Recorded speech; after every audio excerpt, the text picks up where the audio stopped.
কয়রা উপজেলার কাঠকাটা লঞ্চঘাট সুন্দরবনের অন্যতম পরিচিত প্রবেশপথ।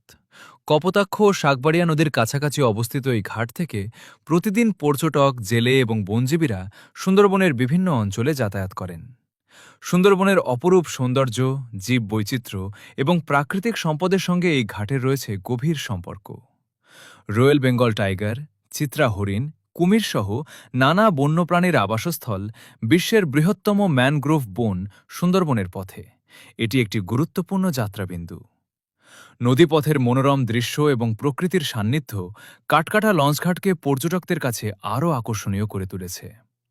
সুন্দরবনের ঐতিহ্য ও প্রাকৃতিক সৌন্দর্যের সঙ্গে এই ঘাট আজও ওতপ্রোতভাবে জড়িয়ে রয়েছে। প্রাকৃতিক দুর্যোগ থেকে উপকূলীয় অঞ্চলকে রক্ষা করতেও সুন্দরবনের ভূমিকা অত্যন্ত গুরুত্বপূর্ণ। ঘূর্ণিঝড় ও জলোচ্ছ্বাসের আঘাত অনেকটাই কমিয়ে দেয় এই সুন্দরবন। সুন্দরবন শুধু প্রাকৃতিক সৌন্দর্যের আধার নয়, এটি উপকূলীয় অঞ্চলের হাজারো মানুষের জীবিকা নির্বাহের প্রধান উৎস। প্রতিদিন অনেক মৌয়াল মধু সংগ্রহ করতে এবং জেলেরা মাছ ও কাঁকড়া ধরতে জীবনের ঝুঁকি নিয়ে গভীর বনে প্রবেশ করেন।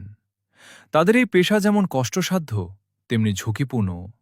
বনের ভেতরে রয়্যাল বেঙ্গল টাইগারের আক্রমণের আশঙ্কা থাকে, আবার নদীপথে ঝড় জলোচ্ছ্বাসও বড় হুমকি। অতীতে অনেক বনজীবী বনদস্যুদের কবলেও পড়েছেন।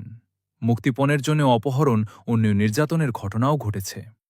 এসব প্রতিকূলতার মধ্যেও জীবিকার তাগিদে তারা সুন্দরবনের ওপর নির্ভরশীল।